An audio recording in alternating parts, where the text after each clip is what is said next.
lounging, son. Welcome back to the Comic Lounge. My name is Ryan. And I'm Manny. And as you can see, there is a massive, massive stack of books because today we're going to be talking our favorite books of 2023, or some of them. I mean, I'm sure I could probably spend an entire day talking about, breaking it down into favorite single issue, favorite panel, favorite splash page, all that kind of stuff. But we just kind of compiled we compiled a list of stuff that we liked, and we wanted to kind of just, quickly, not super analyze some of this stuff because some of this stuff has their own dedicated videos. There will be videos to come out of this favorites of 2023 because there's still some stuff that's we wanted something to talk about. Well, let me start to peel away back this fucking pile of books so that we can kind of get into it. Another great year of comics, man.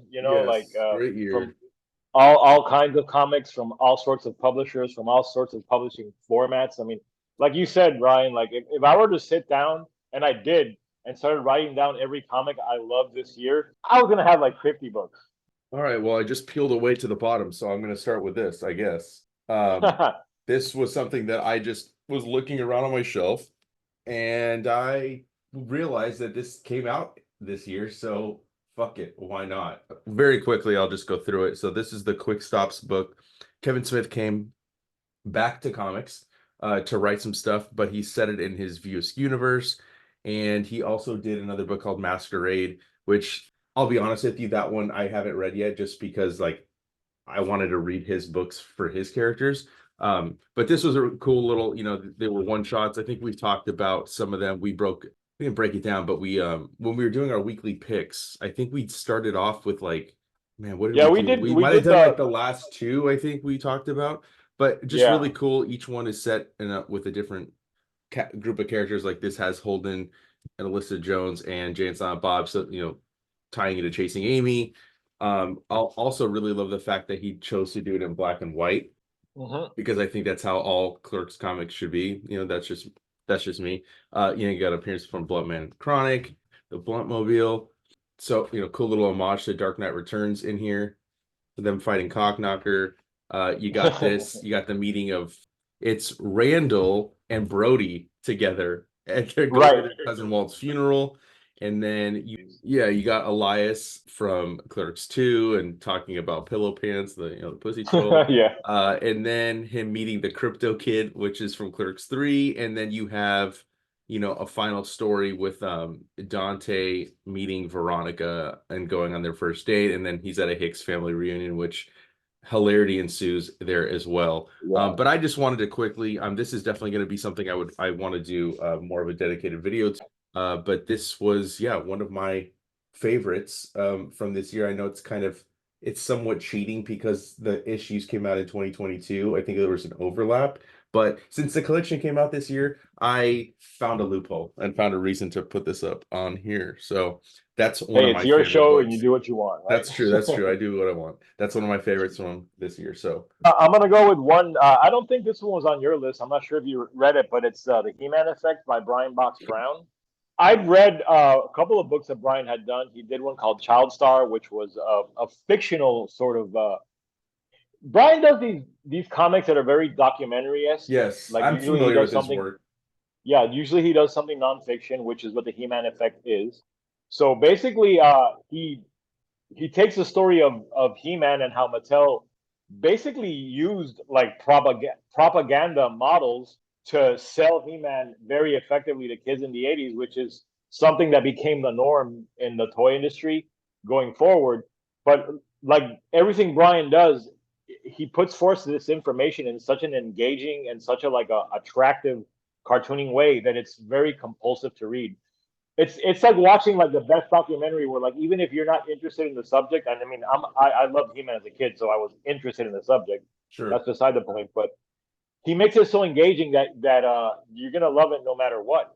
And it's full of like statistics and information, but he doesn't really rely on like just like listicles or like dry information. He really sort of uses storytelling techniques to tell you that, and he also doesn't criticize it because at the end of the day, he admits that he's a toy fan and a Masters of the Universe fan.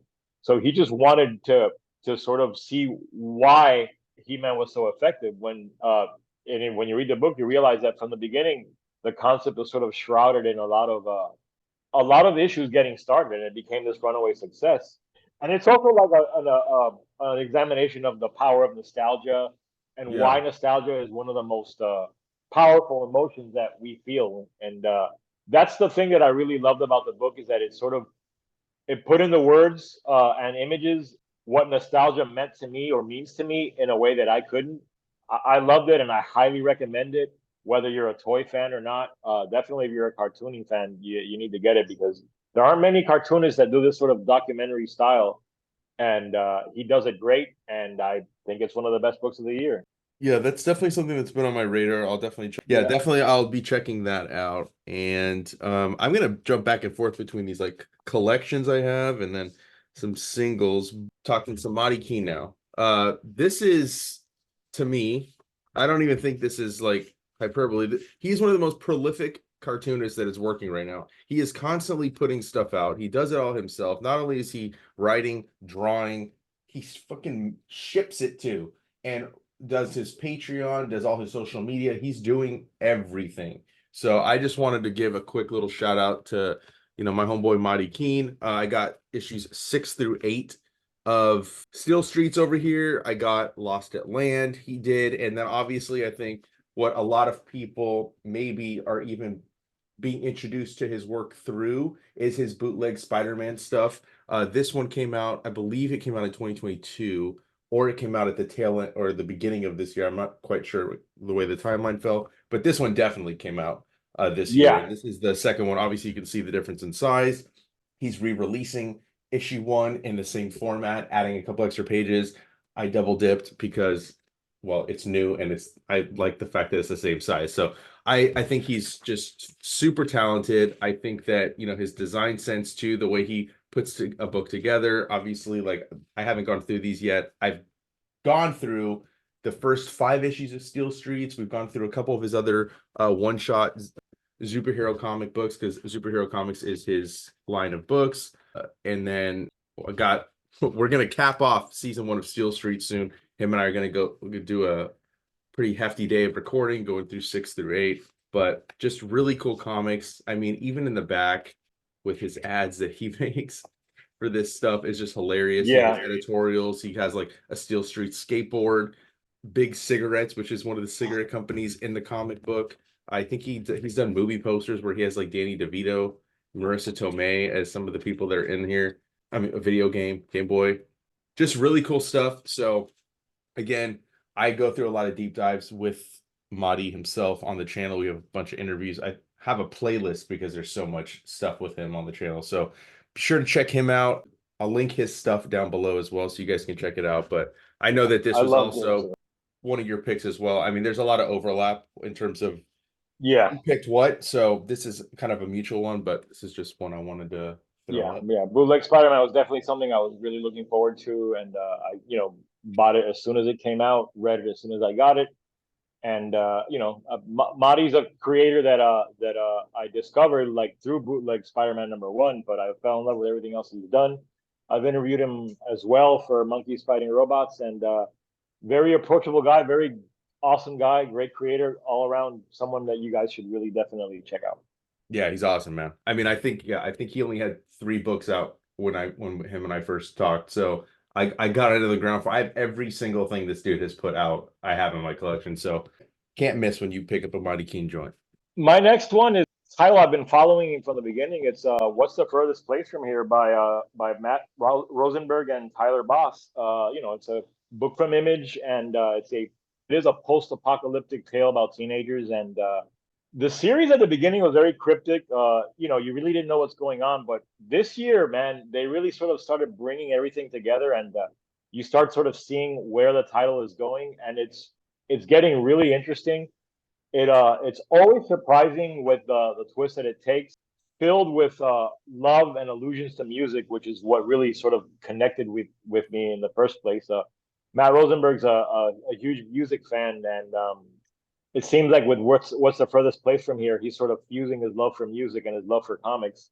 I mean, the title alone is a reference to a lyric from a Jawbreaker song, which is one of my favorite punk rock bands, and obviously one of his too, if he named his comic after it. but it's not just punk rock. I mean, there's a love for music that the characters in the book show that is very unique, and the way that the because it follows a group of teenagers that are sort of living on their own in this post-apocalyptic world, and it's what music means to them that's sort of what starts the comic book, and then it spreads out from that because they live like in an abandoned record store, and music becomes almost like their religion. It's really interesting. I'm probably not explaining it best because it's hard to explain without experiencing the comic, but it's great. Amazing design and art from Tyler Boss. I mean, he uses like things like actual clothing patterns to make the clothes that the characters are wearing. If you're wearing flannel, it looks like to me like he's actually taking flannel patterns and like sort of adding them into the art. I mean, it's great, man, and it looks and reads like unlike any other comic out there. Like it's broken up into small chapters, so like the pacing is really interesting, and I mean, just so many things about it. The lettering, so many things about it that are great that I can't help but like make it one of my picks again this year. I know I made it one last year, and hopefully he continues to do it because it's a very unique comic, and I don't think it gets enough attention and might be overshadowed by some of the other stuff that Matt does. But man, it's good. Next up, I'm going to talk about Beneath the Trees Where Nobody Sees by Patrick Horvath. Talked about this book so much on the channel. Obviously, like I have Yeah, an interview with Patrick. We are going through each issue, doing creator commentary on, we've done the first two issues because that's how many issues are out.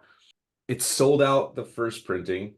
It's sold out the second printing, I think, or almost sold out the second printing. And number 2 has sold out. That went back to press. Number 3 is probably going to do the same thing. So very happy for Patrick. I won't get too into this series or too into this since I do have some videos already covering this, but he's just such an exciting new creator. Doesn't have a ton of work in comics. I know he did an issue of Haha on that W. Maxwell Prince book. He's just been killing it with this, dude. It's such a unique concept. It's set in Woodbrook, which is like a storybook town, all these anthropomorphic animals. The hook is that this character, Samantha, and as you can see, if you look at these panels, like she's driving, she's smiling, she's still smiling, and as she leaves, the face changes. She's a serial killer. And it's just fucking awesome. The art is breathtaking. It's just like he does all of this himself, watercolors straight on the board. So, I mean, he's just super talented. I'm super excited for him with the success for this. Look at this, like cutting up the duck and then puts them into paint cans and buries them. Super twisted. The minute I heard about this book, I just had a feeling about it. And, not to pat myself on the back, I was right again. It's exciting. I look forward to each issue. I haven't felt this excited about a new concept. I won't say new title, but like a brand new IP in a very long time. And I highly recommend it. If you haven't picked it up, get out there, hit up your shop, pick up the book. For lack of a better way of saying it, don't sleep on this book. I think this might be the last one that we don't have that's the same. It's a book that I discovered this year, and it's Count Crowley. It's written by David. I think it's pronounced Dasmalchain. He's an actor. You guys have probably seen him in a bunch of shit. He always plays he's a character actor, so he always plays kind of weirdos. He was one of the Joker's henchmen in the Dark Knight. He was in the Stephen King adaptation of the Boogeyman recently. But he's also a huge comic book fan, a huge nerd like we are, and he's had this comic Count Crowley for a couple of years now, and I think it's on its third volume, which is where I discovered it this year. And the basic hook is all these horror movie hosts that were local stations used to have back in the day.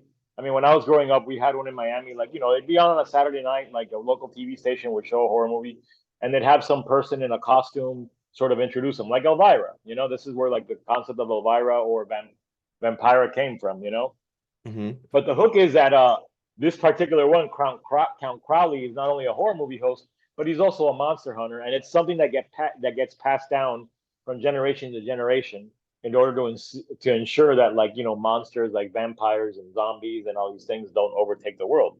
So the main character in the series, her name is Jerry Bartman, and she used to be a very well respected news anchor until alcoholism and other things sort of wrecked her career, and she finds herself working for her brother's station as the host of the horror show, and then she gets pulled into this sort of legacy monster hunting thing.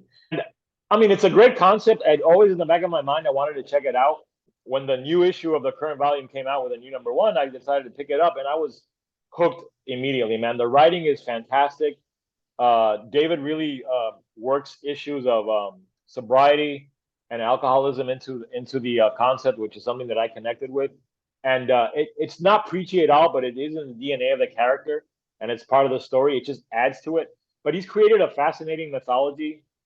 He's creating a fascinating main character, and it's like, it's beautifully illustrated by Lucas Kettner, the colorist Lauren Affey, I believe we pronounce it. It's great. It has almost an EC Comics look to it, which is what you want in a book like this. And I can't recommend it enough, man. One of the things I love about comics is discovering something new. That discovery of Crowley was one of my favorite things about comics in 2023. And I can't recommend it enough. I went back and bought the other volumes and caught up. And I mean, basically, I did all this in the span of a week. So that should tell you guys how much I love this book. I'll vouch for that because I got the receipts. They're in my Facebook Messenger of that whole scenario and the way it went down. So. I was blowing everybody up. I mean, not just you, man. Like Eli and Rick, I was blowing everybody up with it. But yeah, definitely something that I want to check out too as well. I'm gonna cheat for my next one. As you can see, there's 4 different titles, but I figure it kind of, there's a theme here.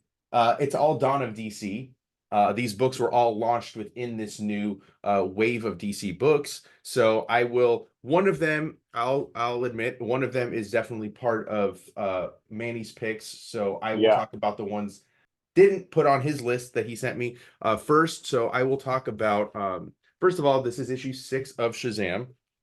I've been loving this run by Mark Waid and his Dan Mora, and we're going to talk about this creative team in a minute when we talk about one of our other picks. But I just wanted to quickly talk about this. I love his take on Shazam. I think it's been fantastic. I think it's very hard to do a good Shazam book, in my opinion. I mean, so many people have tried, and they just don't always connect. I don't know what the sales are for this book, but I have been digging it. Billy has his own podcast, but the real hook of this arc is that, all the gods, not all of them are gods, but everybody that makes up the acronym of Shazam are trying to control Billy. So they're influencing him. So he's taking on some of their negative personality traits and trying to, they don't want to be forgotten. Zeus, Atlas, and the rest of the crew, and I mean, Zeus is a dick. He always has been a dick, though. I think in all of mythology, he's been kind of an asshole. But now Billy gets some of his, in this particular, she gets some of his foster siblings, and they take on these different outfits of the old, you have Bullet Girl, Spy Smasher. So they've gotten into the Rock of Eternity and have stolen some of the, I don't want to call them equipment, but armaments of these old heroes. So very cool callbacks. I think well, since I flipped to this page, I'll give a little shout out to Keith Giffen, who passed away this year. I love this piece by Kevin McGuire. The quotes that were given about him from, you got Paul Levitz, Mark Waid, Dan Jurgens, Howard Porter, JMD Matias, Kevin McGuire himself, Jim Lee, Jeff Lemire, Dan DiDio, Colleen Durant. I mean, just amazing. He touched so many people's lives, both as fans and fellow creators. But just a really good, solid, ongoing series. I think it's phenomenal. If you haven't been checking it out, I highly recommend it. Another one we got is Flash by Cy Springer, Mike Deodato Jr. Completely out there take on the Flash family and the mythology of it all. He described it, and by he, I mean Cy Springer, as his Alan Moore kind of Swamp Thing revitalization of the property. So it is starring Wally West, so obviously I love it. Wally West is my favorite Flash, favorite DC character. So very cool. The Speed Force is acting up. You got, I mean, this title page that's in every issue is just insanity. I love the colors here. They pop. You got the family aspect back as Wally, he's married, he has kids, including a new baby. He works for Mr. Terrific. Really fun, awesome comic book series. I think it's kind of flying under the radar right now. I think as of the time we're recording, issue 4 is about to drop. So I'm not sure. I feel like these would be easy to get from your shop. I don't think they're sold out by any means. As a huge Flash fan, it's cool to see them kind of go out there, come out of left field with a completely fresh take on the property and doing something that you wouldn't expect. So I wanted to shout that out. And the last one that is probably just on my list is the Superman series by Joshua Williamson, Jamal Campbell. This is the first collection. Just really cool. As you can see, Superman has his own corporation, and it's because Lex left it to him. And so now it's Supercorp, and Lex is in jail, and he is kind of like, I wouldn't say he's like Oracle, but he's in Superman's ear. You know, Oh kind of God, like, that's a good hook. Yeah. so it's really cool. Always manipulating Superman, but it's almost like he's on the side of angels right now, even though he's in prison. And there's somebody that's going after Lex, so he's using Superman to kind of help him in that sense. A really great scene that Lex uses the crystals from Krypton and makes a hologram version of himself, but dressed in Kryptonian garb. And What an asshole. he's like, how may I be of service, my son? I mean, he just like always condescending. So Joshua Williamson, one of my favorite writers. I've said it so many times. Everything he does, I'm a huge fan of. But this Superman take that he has is really awesome. He's introducing some new characters, giving a new take on Parasite. And then I always love these pages coming to Superman, and you get little snapshots of what's to come. There's going to be a new issue where he's in the Wild West with Nighthawk cool. and Cinnamon, which are, you know, Hawkman and Hawkgirl from the Wild West era. So very cool. Love his take on, you know, Lois Lane is now the editor-in-chief of Daily Planet. We got this Marilyn Moon Knight character, so he's introducing new concepts. And again, the relationship between Lex and Superman is just super fun. I absolutely love it. Jamal Campbell's been killing it on art. Jimmy Olsen is dating Silver Banshee. I mean, it's just a lot of fun stuff in this run. So if you haven't picked it up, I highly recommend it. It's easy to jump into now because we do have the first collection. So wanted to give that a shout out. And now I will I'll let Manny lead with this one. This is a mutual pick, but Yeah. you've heard me talk enough. Birds of Prey, man. I've always been a huge fan of the team, you know, and it's been relaunched a few times now. But this current iteration is written by Kelly Thompson, correct? Yep, Kelly And, Thompson, Leonardo but I know Romero, and of course one of our favorite colors. We got Jordi Belair. Jordi Belair, yeah. Most of the time, you know, a lot. I mean, not most, but a lot of the times when I check out the first issue of something, sometimes I don't stick with it. You know, it's hard, especially in today's marketplace where everything is so expensive. But I'm pretty sure that about a third of the way through this first issue of Birds of Prey, I had already decided that I was going to stick with it. Not only is the current team great, you've got Big Barda, you've got Harley Quinn, you've got the Cassandra Cain Batgirl in there. This is one I knew. Dude, thank you. Yeah, how many pages is that? I said about a third into it. That's you undersold it. That's page 4. Page 4, yeah. So when I saw that spread and that way that like they're creating movement, and that's only the beginning, man. There's so many images that are that throughout the entire run that I was on board. I mean, it's got a classic feel to it, but it does feel distinctly modern in its pacing. And one of the things I love about the book is how action-packed it is, man. And I love the dialogue, though. The dialogue is like, I would have to call that. Yeah. What I was going to say is that it's a great combination of using dialogue and action to push the narrative forward. And it's one of the best examples of how you can use action to tell stories, you know, like they do in the movies, like with John Wick or something, where like, I mean, because the pacing of this comic, Ryan, is relentless, you know, like from the very beginning, it starts and it just doesn't stop. And it's mounting like scenario after scenario where like things get worse and worse. You have crazy things like the way they sneak onto Wonder Woman's island, like inside of a megalodon, like with the help of King Shark. I mean, that's in the next issue. Yeah, it's full of humor and it's full of heart. Books like Birds of Prey are the reason that I read superhero comics, and I think Birds of Prey is an example of how to perfectly do a superhero comic. Yeah, it's got everything you want in a superhero comic. Agreed. But it elevates it at the same time, man. It's phenomenal. Fantastic. I like Kelly Thompson. I really loved her Black Widow run. I think that was criminally underrated. Elena Casagrande was the artist on that. That was definitely a pick that year. I can't remember. I think that was 21. I was super stoked to see Kelly Thompson make her DC debut, and you could tell she has a love for the characters. the solicitations for the March books have Barbara Gordon on the cover, so there's going to be new members. I kind of like that aspect of maybe we're going to switch in characters. Like rotating members, yeah. Yeah, like there's going to be the core, but then there's going to be like people coming in and out. So very excited for that. This cover is great. Oh, how could I not mention Zealot there, man? One of my favorite Yeah. Wildstorm titles. I had to double dip because I love Chris Bachalo and I just Yeah, absolutely dude, love this great character. covers. And what's really funny and is that you see Wonder Woman tied up. That doesn't even happen in the book, you know? No. So I love that they did that on there as well. And phenomenal series. I love it. Every issue that comes out has just continued to elevate the book. It's another one I'd recommend it highly to people, like especially if they're like, oh well, you know, I'm kind of like sick of superhero books. I'm like, pick this one up. You'll remember why when superhero comic books are done right, why they're so much fucking fun. And I mean, it's a blast to read this, and I'm going to continue to read it. I'm gonna throw up Time Under Tension by MS Oh, what a Harkness. book, man. This is a book. Well, first of all, I'm a huge fan of hers. I've interviewed her both written when I used to have only a blog. I have a video interview with her on the channel as well.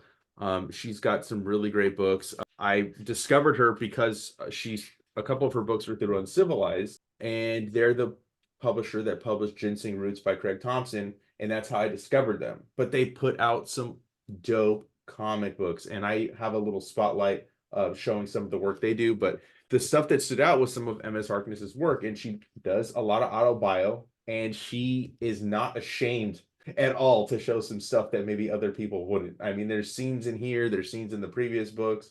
She's unabashedly honest. I'll say that. Just a fantastic book. I hadn't read anything from her before, but she'd been on my radar. You know, I've read interviews with her. I do think I've seen the interview you did with her too. And she recently, they had an interview with her on the comic strip not long ago. So I was always wanting to check her stuff out, but I never got around to buying it, nor did I ever see it in the wild. A coworker gifted me a Barnes & Noble gift card, and I happened to be browsing the bookstore before work one day, and I saw this on the shelf, and I just pulled it right away. And I love that, man. Like you said, it's amazing how blunt she is about her own life in this book. And that's one of the things I love about autobiographical comics is that when the writer artist pours himself on the page, and she really does that here. It reminds me of like the kind of work that Chester Brown did in like paying for it, or some of his early Yummy Fur autobiographical comics, where like he really does not hold back, is talking about, you know, his life, the great parts and the bad parts. And it's just the honesty of it that I found so amazing. She's also obviously a brilliant cartoonist. I mean, you're flipping through the book now and you're seeing that these are some very brilliantly composed pages. And what I loved about this book, man, is that there's so many pages, like as you can see, she's very meticulous and everything, you know, is structured like in those. But then there's the scenes like where her and her roommate like trip on mushrooms, and the layouts and the art gets really wild and surreal. And you really notice like what a great cartoonist she is, and what a great craft, like the level of craftsmanship she has is amazing. Yeah, this another is big surprise. You know, I love discovering this book. You know, I read it pretty quickly. Actually, the reason I had to slow down was just because I was so busy at work. But I wanted to sit there and read it, and it was on my nightstand, and it was one of the things that I was pretty much one of the only things I was reading for a few days. Definitely gonna go back and check out anything I can find by her, and I highly recommend it. It just came out recently too, I believe. I think this month, right, or November. I can't remember. I got an advanced copy, so I can't remember. I threw put up out a by video. Fantagraphics. Yeah, I did a video going through it briefly. I try not to, like, especially with a book this big, like it's kind of hard. Like it's been like hours, like a couple hours going through it, but I wanted to show it off because I really love her. Supposed to do another. I love the size too. Yeah, I was supposed to do another interview with her, but I just schedule just kept clashing. I got sick, so I definitely want to have her back on and kind of dive into this. Probably hit her up after the new year, but this book is amazing. I highly recommend her work. Go check it out. You can get some stuff direct from her. She does little zines as well. Very cool, very awesome creator, and go pick it up, man. I check out the video. I'm gonna put any video that has come out or is coming out that's related to these picks will have its own playlist, so it'll be easy to kind of jump in from there. I'll do a double dip again with a Jim Rugg. I'll throw it under one video. we got two things that he did this year that I really dug. His True Crime Funnies, which I've actually done videos on both of these. But this was a one shot he released. I think it was during Heroes Con, right? Heroes Con? I don't know. It doesn't really matter. So he released this himself, not through a publisher, and just really cool, and one man anthology. He's just brilliant in his execution, taking these true stories and then turning them into comics. I mean, look at this, how gruesome this scene is. You don't often see Jim Rugg getting this Yeah. gruesome in his stuff, but I mean, you just see what he's capable of. And then you get this like black and white story. By the way, I love that he did it on like an old newsprint coloring that he did in the background. He's one of the Yeah. best designers in comic books too, which you're going to see when I talk about the zine. I did do a video going through this, so definitely check that out. Hit him up. I don't know if he still has copies of this or not, but it's really awesome and it's worth the $10.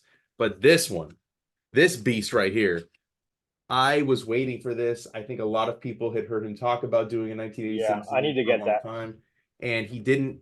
It took him a while to do it, but it was worth the wait. Again, another one I have a video of on the channel where I go through this, but I just wanted to give it another shout out because it is amazing. It's a mix of ads, he collages stuff around the borders like that. I mean, look at this. I can't imagine being a comic book reader here. I was born in 87, so I wouldn't have seen these, but an ad for Batman Year One, Watchmen, Love and Rockets, The New Universe, which didn't really do much. And then just like these little cutouts, these ads from, Small Press Watch by Scott McCloud, talking about, the anthropomorphic animal boom that happened, some snippets from, Dark Knight. And we got this page of all these awesome Dave Stevens covers, just full of awesome stuff in here. A Youngblood ad, Megaton, so kind of seeing this like the oncoming onslaught of like creators like Jim Lee, Rob Liefeld, Todd McFarlane, Eric Larson. I mean, it's crazy how many cool shit was coming out at this time. Wonder Woman, the relaunch by George Perez, John Byrne's Superman, seeing like Ellie Weekly covering comic books with Love and Rockets, Ninja Turtle Cerebus, just a bunch of cool stuff. I won't get too into it, but go check out the video where I go through it. And I think he may or may not have copies. I feel like I heard him say that he might be sold out, but he may be printing more. There are some Yeah. shops, I think, around that may be stocked up on this, but You can get this stuff on his Patreon too as PDFs. yeah, it's PDFs. Yeah, that you can, but you need to see it in physical form. Oh yeah, yeah. The best I'm a way. huge. I especially need to get that 1986 zine, man. I just couldn't get it at the time, but I grew up a punk rock kid, and zines are some of the things that I love the most, and definitely has the aesthetic that I love too, like that black and white look. So Yeah. I'm definitely getting that as soon as it's available again. And Yeah, if it is, I'm gonna get it. There's another zine, his black and white zine that I have that I wanted to do a video of as well, and I will do that soon. But these came out this year, so wanted to give a shout out to them. Go pick them up. Why don't we jump into I guess Big Game? All right, so Big Game is the big Miller World crossover written by Mark Miller, art by Pepe Larraz. You and I have talked at length about this book this year. Yeah, we don't need to get too crazy into it, but there's no way we can do a best of without talking about, in my opinion, the best crossover that I've read in a long time. We have two interviews with Mark Miller talking about the lead up to this, the conclusion of this. We did an episode on issue 1, and we did an episode on this, all of which it's great, man. I mean, it was a lot of fun.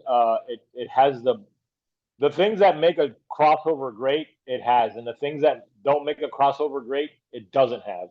So it doesn't have any fat on it, man. It's just lean and mean and quick moving, and full of oh shit moments. And it ends on a great note, and it ties everything together in a way that you did not see coming.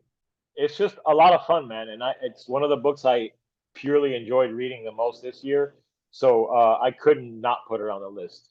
Yeah, of course. Yeah, no, I mean, again, like definitely some of these will be, as we go through some of our lists, like there's going to be stuff that has more coverage on the channel and some stuff that we still need to cover. So we don't need to get too into the weeds on this, but it's amazing. It's phenomenal. And, since we've talked to Mark after the conclusion of this, he's now moving to Dark Horse. There's so a lot of cool stuff going on with the Miller World of books, but Big Game, easily one of the best books to come out this year. Go check out the other videos where Manny and I talk to Mark, and as well as the episodes where we go through issue 1 and issue 5. I'm going to talk about Incredible Hulk, Philip Kennedy Johnson, Nick Klein, Matthew Wilson. From the beginning, I was super excited about it. I liked Immortal Hulk. I was in the camp of not really digging the run by Donny Cates. I know you dug that run. For Yeah. me, it wasn't for me. From the get-go, this one is, going back a little bit more to the horror roots, definitely dealing with monsters more. And I like this disheveled Bruce Banner, and he's on the road, and this girl ends up tagging along with him, much to his disdain. He does not want her around, but she has now become a part of his life. I love the transformations. I don't know if I can't remember if it's in this issue, but it's super creepy. I mean, look at this. A lot of body horror, a lot of fucking like grotesque stuff in here. Okay, yeah, so it is in here. So when he transforms, the way his arm just gets massively huge, and you hear the pop and the crack, all the sounds of his body transforming, creepy as fuck. I mean, right here, his head changing. So that was the I first remember issue. liking that. Yeah. This is not the most current issue, but this is the one I put to the side. Issue 7, or it's up to What a issue great 7. cover. But we get this World War II era Ghost Rider that's introduced. So I think this, I don't know for sure, don't quote me on this, but I think this issue might have gone up in value just because, speculators. But really cool. I love, Philip Kennedy Johnson has been on a list of writers that I'll always give the first issue a shot. I really dig his work. I loved what he did with Action Comics and Superman. He did this War World saga where Superman was like almost like a gladiator type character. Really fun.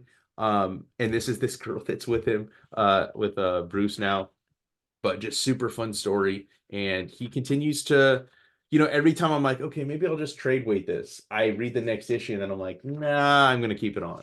I really dig what he's doing. I think it's phenomenal. The art has been good from the beginning. I think there was a couple fill-in issues, but like again, look at this like transformation. This is intense.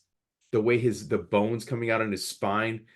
I don't think I've seen Hulk transform like this before. This is definitely that great coloring in that too, right there. Man. Yeah, just insane, dude. Yeah, so good. That looks And then this and like Hulk is like he hates Banner. So when he transforms, Banner has no control, no say so at all inside his head. It's like he's trapped in like a jail cell almost. We have like a little bit more ruthless of a Hulk in here, and I like how we see in the puddle of blood that Banner's just like screaming, and that's the reflection. And then we get this awesome double page with this fucking Ghost Rider on a old school motorcycle. Really cool story behind that. I won't get into it though. I won't spoil that, but super fun series. If you haven't checked it out, I mean, obviously, like the first trade is coming because issue 6 is the beginning of the new arc.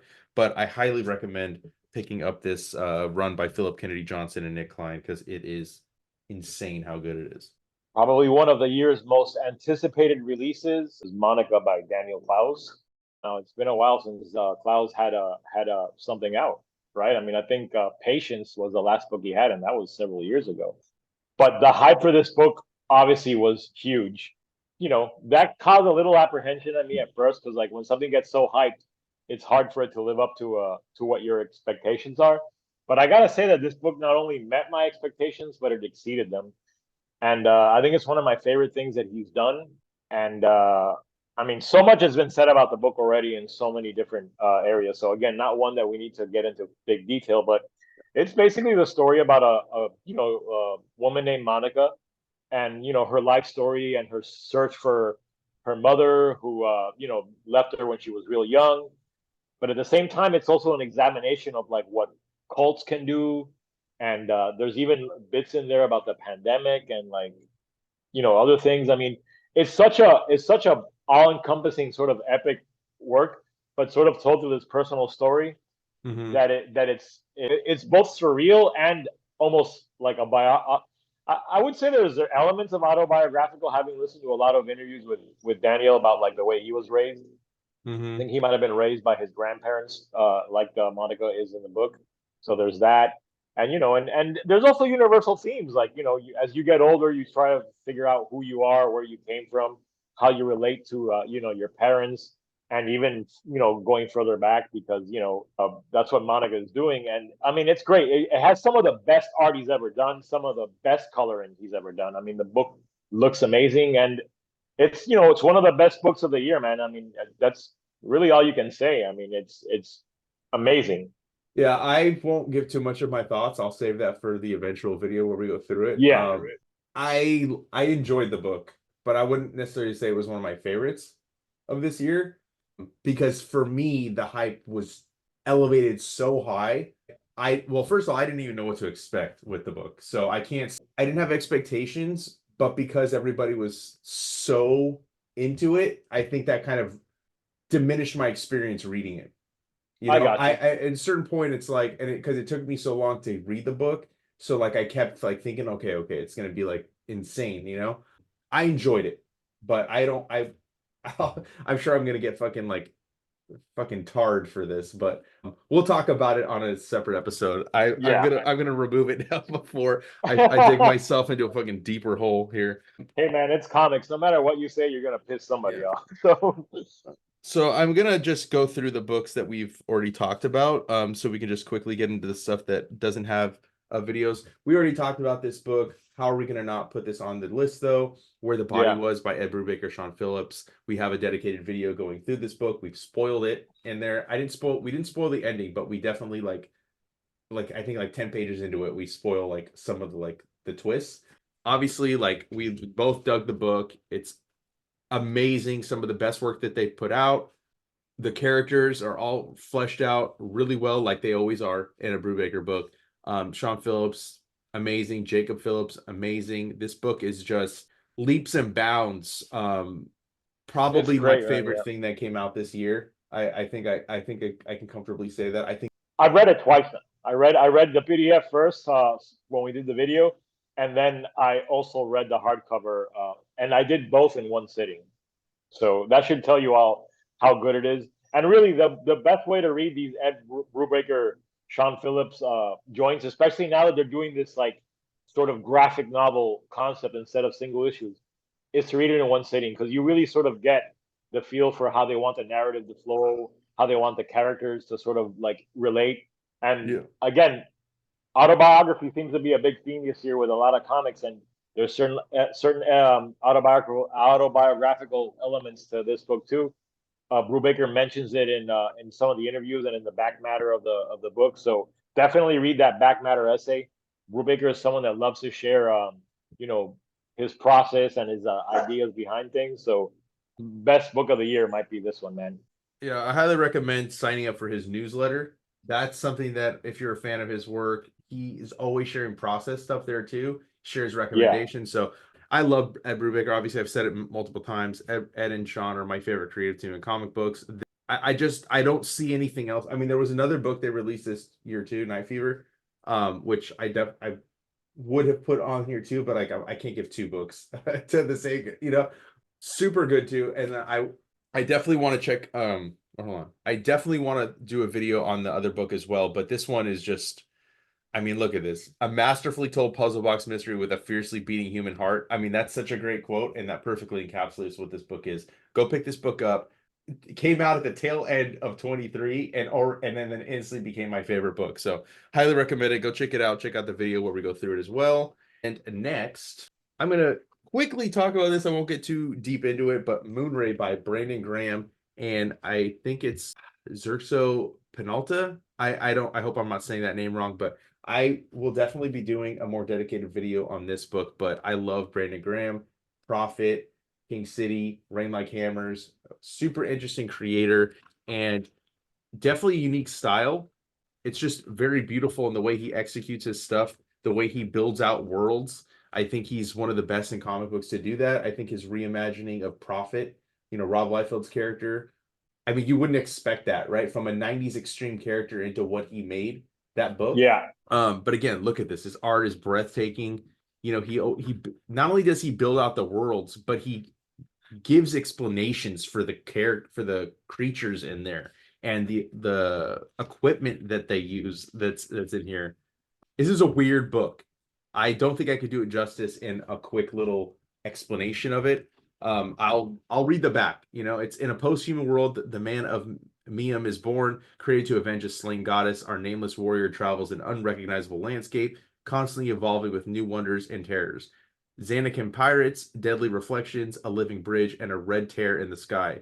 It's insane, dude. So this it births the Moonray universe from comic book to video game and beyond. And I feel like he mentioned, actually, no, he did mention this. So it started as a comic book and then to become a video game world.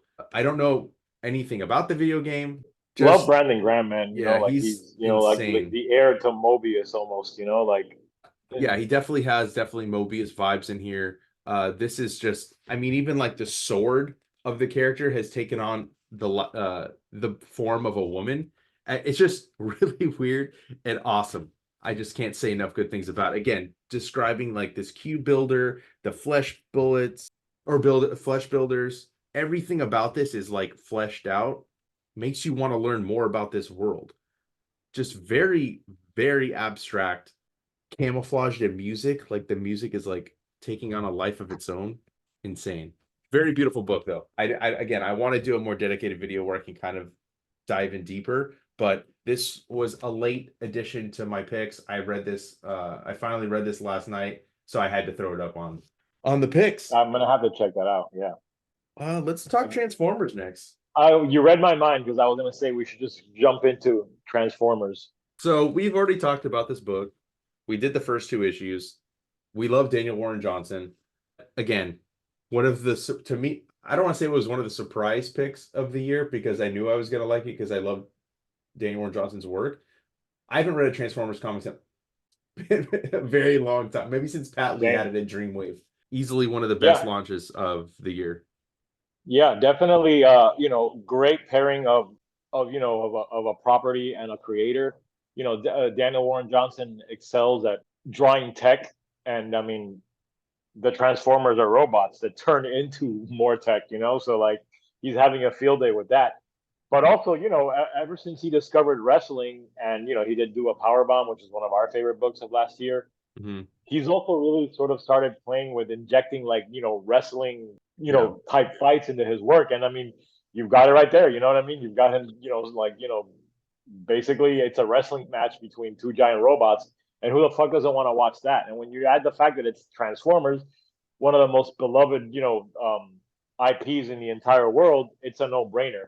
It's also got a lot of heart, which is something that Daniel Warren Johnson also brings to his comics. It's not just action and like crazy line work. He really puts a lot of emotion into his stories, and you'd think it'd be difficult when you're dealing with a story that is primarily about robots that can't even, most of them can't even really have any facial expressions at all, like Optimus Prime. Mm-hmm. But he makes it work. There's some truly heartbreaking moments. He focuses on the human characters also, really making them important to the story. You've got Spike, you've got Spike's dad, and not to mention the fact that it's all tying into like this sort of Energon universe that Skybound is creating. But even if you don't give a shit about that, if you just like Transformers, all you have to do is read this book. Yeah, I mean, look, he's connecting it with his Void Rivals creation that he created specifically to connect all this stuff. The G.I. Joe stuff is going to be coming out. I definitely think Transformers, like I like Void Rivals, but Transformers was my favorite of the two. Yeah. And then we got Duke that's launching, this upcoming week. So technically it is going to be in 2023, but I mean, we're recording this.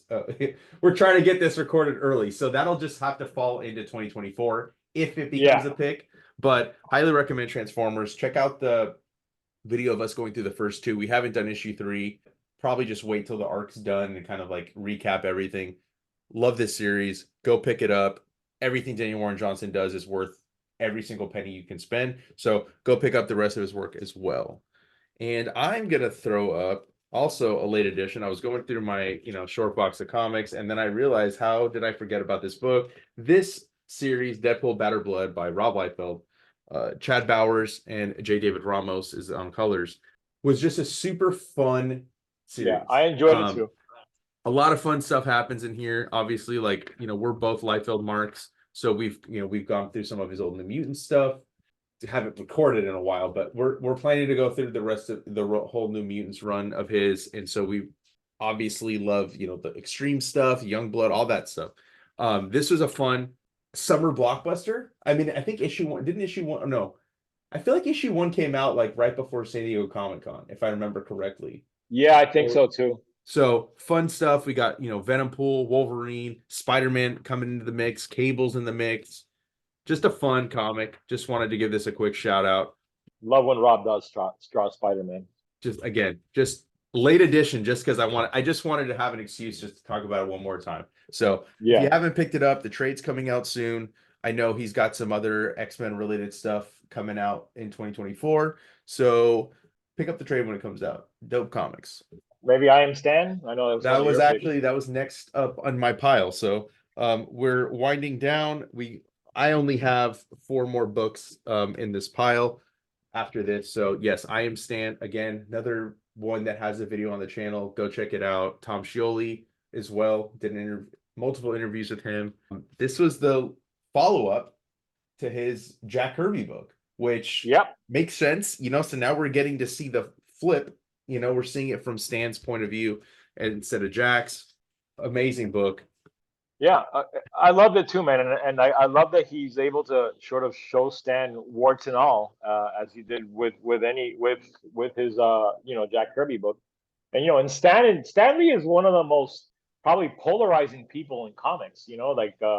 There are people who see him one way, there are people who see him another way. But what I liked is that Tom Scioli he's not showing him one way or the other. He's just showing you who Stan was and sort of allowing the reader to make their own mind about how to feel about the character. Yeah. Obviously, you can't argue that Stan wasn't important to comics, and you can't argue that without Stan Lee, certainly Marvel Comics would not be what it is today, and you can argue that comics itself wouldn't be like what it is today. But like anybody, he's human, and we all have our faults, and we all have our good qualities, and it's all there in the page, and it's beautifully illustrated.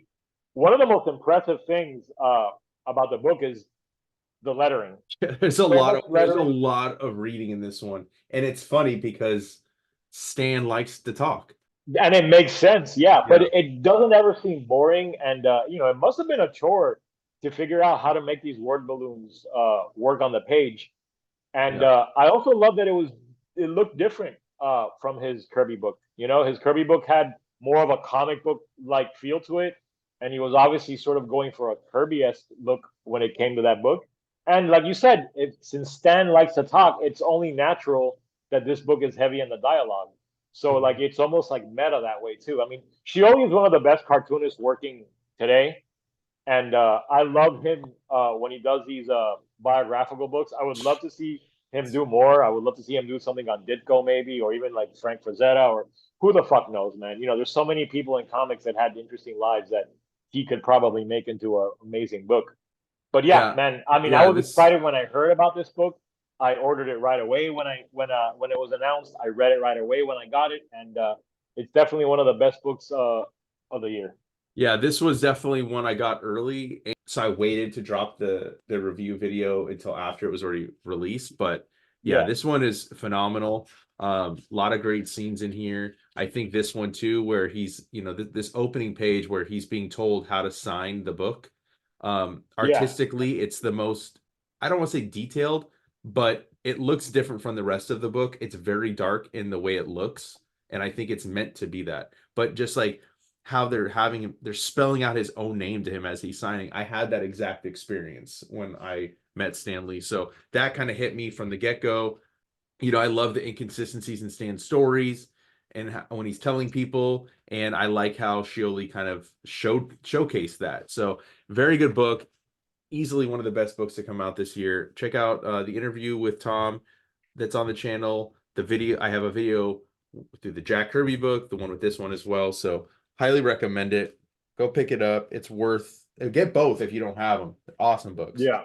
Next up, quick shout out to Shelley Bond for Fast Times and comic book editing. Anybody that knows me knows how much I love Shelley Bond. So this should be no surprise.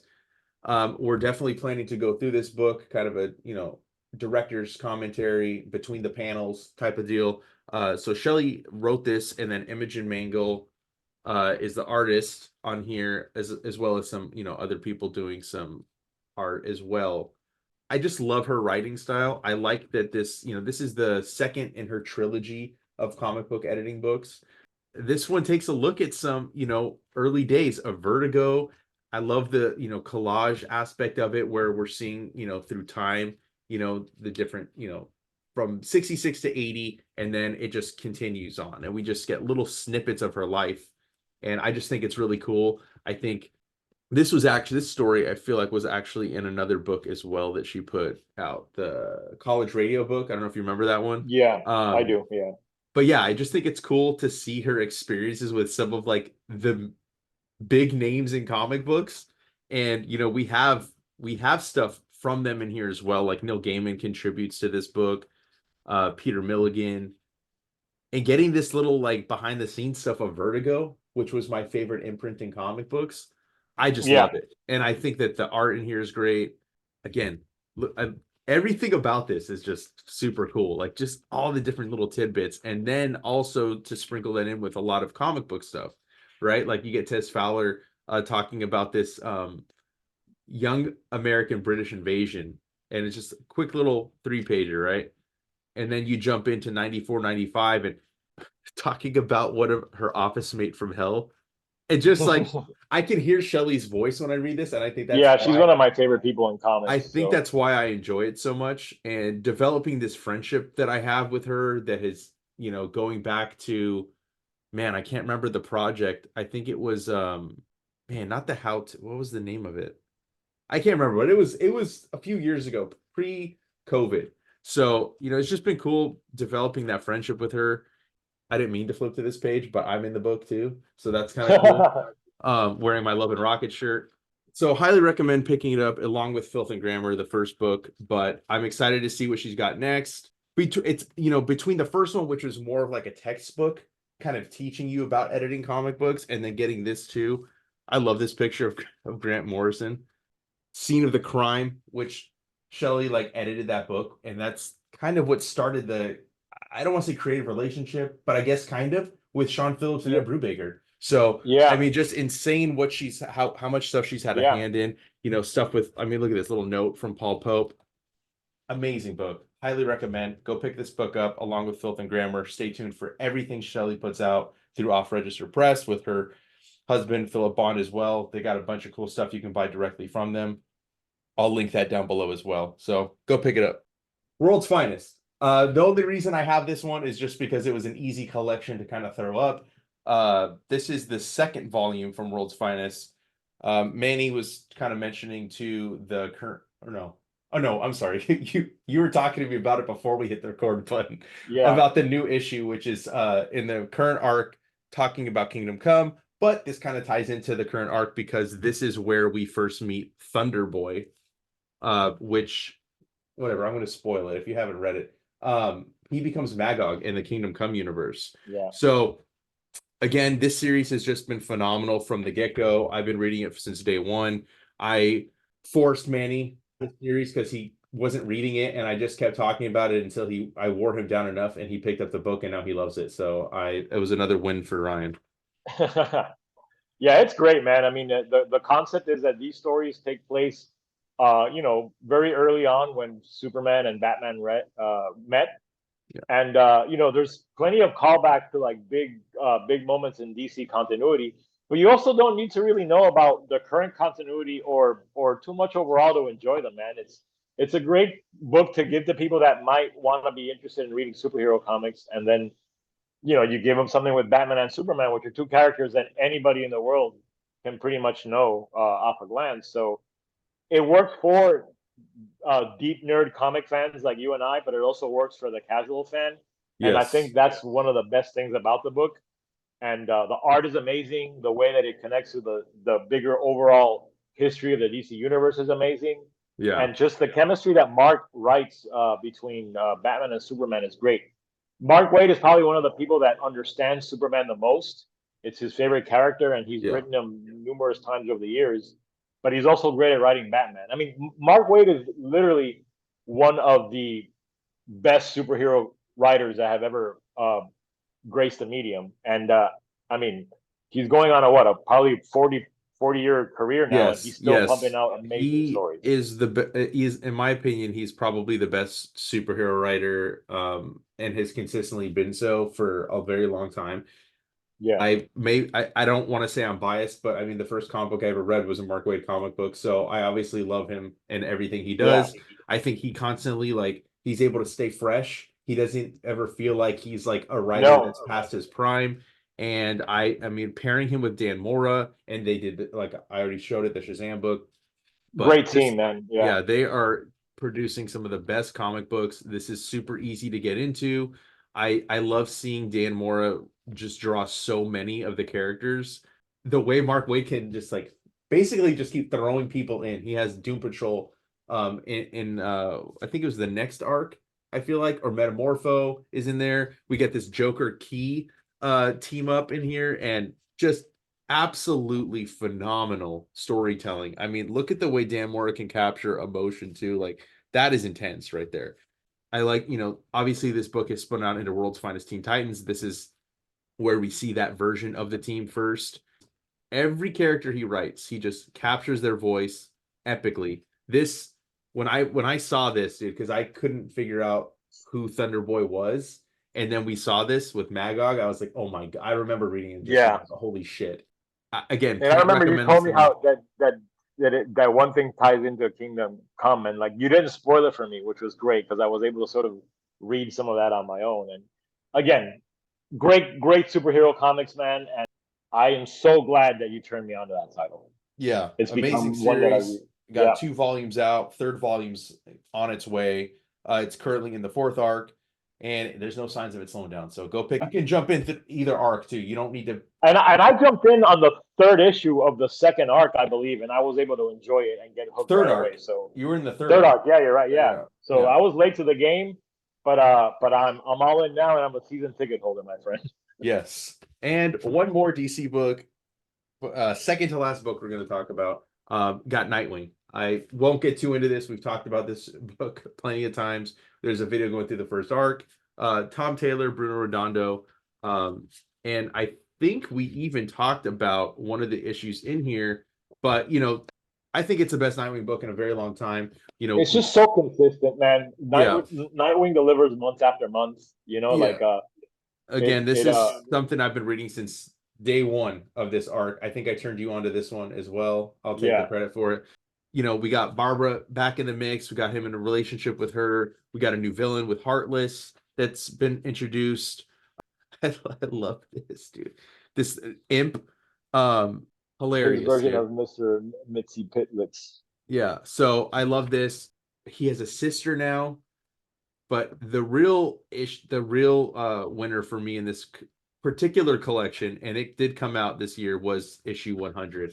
And I believe we did talk about that on the channel. Had some of the old Nightwing artists come in. We got Scott McDaniel, Yeah, and then these like just the snippets of him through his life with different artists that have worked on him. And I just absolutely love this book. I can't say enough good things about it. Tom Taylor gets Dick Grayson so well. yeah. He's Um, made Dick Grayson one of my favorite comic book characters. Yeah, Like see, he reminding me already why I was. loved him. Yeah, Yeah, he already yeah, was one of my favorites. So I was like very critical of like what they were doing with him prior to this series, and he just completely redeemed it. He introduced the Titans back into the world. They are now the premier superhero team because the Justice League is not here. And I just love how they tell Nightwing to take over. We need you to yeah, watch Earth. And you get a great scene. I won't ruin it. Between Bruce and Dick here. I just phenomenal stuff, so much heart in this book, yeah, so many great stories. yeah. It Like reminds you that Dick Grayson is the heart of the DCU. he really is the heart of the DCU, which makes sense to have his arch enemy be Heartless, right? Heartless. Yeah. Uh, Again, it's great. I mean, it's so great when we're reminded that there's still great superhero books out there. And I mean, look, you and I love all sorts of comics. On this video alone, I think we've pretty much covered the entire spectrum that we can have from the self-published to books from the big two. And they're Nightwing is one of the best examples of like why I think we need superhero comic books and why I still think you can tell great stories with them. yeah, I definitely think DC is killing it. For me this year, I would say a little Yeah. bit over Marvel. While there's a lot of good Marvel stuff, obviously I've talked mostly DC up from the big two, but highly recommend this. This is volume 4. So there's 4 volumes out of this run. Again, go pick it up. Check out the video where we go through the first volume. I know we're probably going to do the other ones as well soon. Last but not least, we talked about this too on the channel. I think we talked about at least a couple of the issues when we were doing our weekly picks. This is the prequel to Last Ronin, Teenage Mutant Ninja Turtles. So this is telling the story of the Last Ronin. So spoilers if you didn't read Last Ronin, I think most people know. Every con that I've worked this past year, everybody's like, I'm like, have you read it? No, but we know it's Mikey. I'm like, well, fuck, why would you ruin it for yourself? But whatever. So this is telling the story of Mikey and how he became the last Ronin that we meet in issue 1 of that series. I think we talked about it too, of how much heart this had, especially in the first issue, and getting to see Mikey get to that point in his life where he just stops kind of like being the passive and stops being the happy-go-lucky Mikey we know. Plus, within this, we get to meet the new Turtles. So, the main story is illustrated by S.L. Gallant, inks by Maria Keane, and then Ben Bishop does the current stuff. And then obviously we have these like little not chapter breaks, but these one-pagers by Kevin Eastman, where it's the inside of Splinter's journal, and it always has like some sort of like positive message. Really great book, though. Yeah, man, I really love that they're building out the Last Ronin universe, which is ironic because we were both worried about it becoming oversaturated when the original series dropped.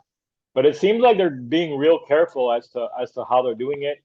And I mean, I love seeing the stuff that happened to Mikey before the events of the Last Ronin.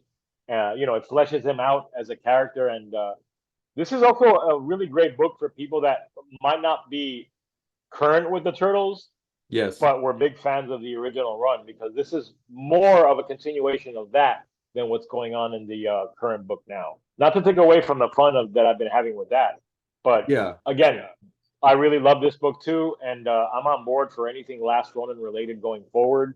Going to continue to check it out. Great concept, and I'm glad to see that there are turtle books out there that are going back to where it all started. Agreed. Yes, it has been a fantastic year, 2023. Yeah, so many good. I mean, there's books that I wanted to mention that we didn't even talk about. Like, I feel like it's weird to talk about it because it's sort of a reissue, but like DC's also been killing it with like the Batman Year One facsimiles they've been releasing this month. I mean, those are some of my favorite things. The favorite single issue I had was Dark Carnage. What If Dark Carnage by Larry Hama and John McCara. We had a lot of independent releases too, man. You had like Relic Hunter by Adam Lemna from Cosmic Lion Press. That was something I really loved. Yes. So many books, man. I'm just going through like the notes that I jotted down here, and like I can't even begin to quantify how much I love 2023. Oh, dude, yeah. I think there's a ton of stuff, and we could spend hours. We've already been, a little over an hour and a half that we've been. Obviously, it'll be trimmed down once I edited this all. But great year. Another shout out I want to do is, and I think you'll probably agree with me, there's a favorite podcast and my other favorite YouTube channel besides my own, obviously. And I just want to shout those out. Cartoonist Kayfabe and Robservations. Again, the same ones as last year. Yeah. But Cartoonist Kayfabe puts out a bunch of great stuff. Jim Rugg, Ed Piskor turned me on to a lot of good comic books. They are one of the influences on me in terms of wanting to do a YouTube channel. And then agreed. Robservations with Rob Liefeld, just so informative and also influencing me in terms of like me going back and buying old comic books that he recommends, stuff that I either I was not alive for, too young for. Appreciative of both of them or all of those guys and what they do, consistently putting out great content. Cartoonist Kayfabe does daily videos. I may not have time to watch every single one of them, but I do check out them when I have a chance. And then Robservations, again, just so much great stuff that they put out. And I just want to give a shout out to, both of those crews. Yeah. Those are probably my two like big comic book podcasts. I've also been loving Ideas Don't Bleed by Matthew Rosenberg. He talks to writer and artists, and they really get into the craft and the process. Also, Word Balloon by John Suntress. He has amazing guests, from all walks of the comic book industry. There's so much great stuff about comics this year, both the comics itself and things comics adjacent. Next year is going to be fantastic also. So many good books are coming out. so many great cons. We got Indie Comics Creator Con, brand new con that's going to be on March 9th in New Haven, Connecticut. And that's all being done grassroots, man, through Kickstarter, by creators, for creators. I think that's going to be great. So I'm pumped for 2024, man. Yeah, 2024. There's some stuff I know about just because I work in I'm working at a comic book publisher now, but a lot of cool stuff coming out in 2024. A lot of DC's got some cool stuff coming out. Marvel's got some cool stuff. Fantagraphics. And so many, people that we know, like Cosmic Lion Press, man, has got some great stuff coming out. And I think 2024 is going to be a great year for them. So many of those creators that are on there, Tony Wolf, Adam Lemna, like all these guys are gonna kill it next year. And I think next year is gonna be the year for independent comics. I don't know. That's just the feeling I have. Independent comic books, like I've been a huge supporter of them throughout my channel. There's so many videos going through indie creator books, indie creator spotlights. So definitely excited to kind of get more of those going this year. Best indie comic book publisher, hands down, is Cosmic Lion Productions, and Eli Schwab, my homeboy. Everything he does over there, the talent that he brings. Very excited to see what they got. I know some of the stuff they got coming out that hasn't. Yeah, me too, man. So, I mean, just this year alone, he pumped out so many books. Tales from the Wolf by Tony Wolf. I mean, that thing's been like selling out multiple print runs. You have I can't even think of all the stuff he's done, but he just the quality of his publishing is great. So probably the best, one of the best indie comic publishers right now is Cosmic Lion Press, and so check it out, man. Yes, great books. And again, excited for 2024. Maybe we will, maybe we won't do a video saying what we're excited about. I'll think about it. But 2023 was a great year. A lot of great stuff. Check out the rest of the playlist that I'm going to create for all the stuff that we talked about today. And we will be talking, and then the stuff we haven't talked about yet, which we'll do videos of hopefully soon in the future. And make sure you like, follow, subscribe, hit that bell icon so you're notified every time a new vid drops. And on that note, we're out.